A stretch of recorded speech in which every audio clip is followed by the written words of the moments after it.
Et pour revenir sur cette déclaration du président sénégalais, nous sommes avec Bakary Samb, directeur régional de Timbuktu Institute. Bakary Samb, bonjour et merci d'avoir accepté notre invitation. Bonjour et merci de votre invitation.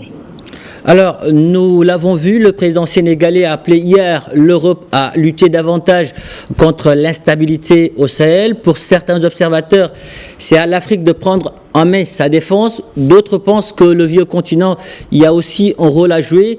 Qu'est-ce que vous en pensez au juste ? Oui, absolument. Cette déclaration du président Bassirou Diomaye Faye, dont on a remarqué un discours assez souverainiste sur le plan diplomatique, peut être analysée de manière compréhensible. C'est-à-dire que, en disant que l'Europe devrait intervenir, en tout cas être plus active au Sahel, c'est dans le sens où les destins des deux continents étaient liés. Il le dit très très bien. Nous sommes dans une forme de sécurité collective où nos destins sur le plan sécuritaire sont liés. C'est-à-dire que les conséquences éventuelles de conflits qui s'élargissent au Sahel seront aussi vécues en Europe. Donc, c'est comme la migration, c'est comme toutes ces thématiques où il y a un intérêt commun. Donc, l'Europe a intérêt, je pense, de manière stratégique, à être beaucoup plus active sur le continent. C'est dans ce sens-là que le président l'a dit, dans le sens d'une conscience de la sécurité collective. Cette instabilité est l'une des raisons qui pousse, je le disais, des jeunes à tenter l'immigration clandestine. D'autres sont recrutés par des groupes terroristes. C'est le cas au Mali où l'armée est mobilisée dans le nord du pays pour leur barrer la route.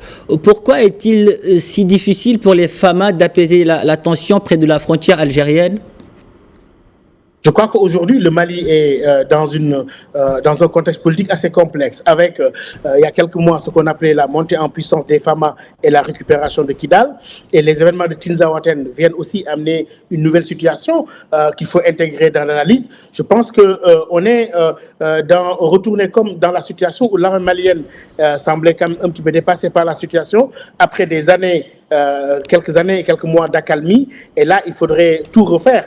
Et en plus, l'ingérence, en tout cas l'action du voisin algérien aussi, est à prendre en compte dans le cadre de cette analyse comme étant un facteur ne facilitant pas la tâche à Bamako, qui était dans une logique de récupération de ces territoires et d'une montée en puissance pour assurer la sécurité. Toutefois, je crois que là, on semble être retourné dans une spirale de violence au nord et cela pourrait avoir des conséquences aussi bien au centre mais aussi dans toute la région. Bakary Samb, merci pour toutes ces précisions. Merci d'avoir répondu à nos questions. Merci de votre invitation.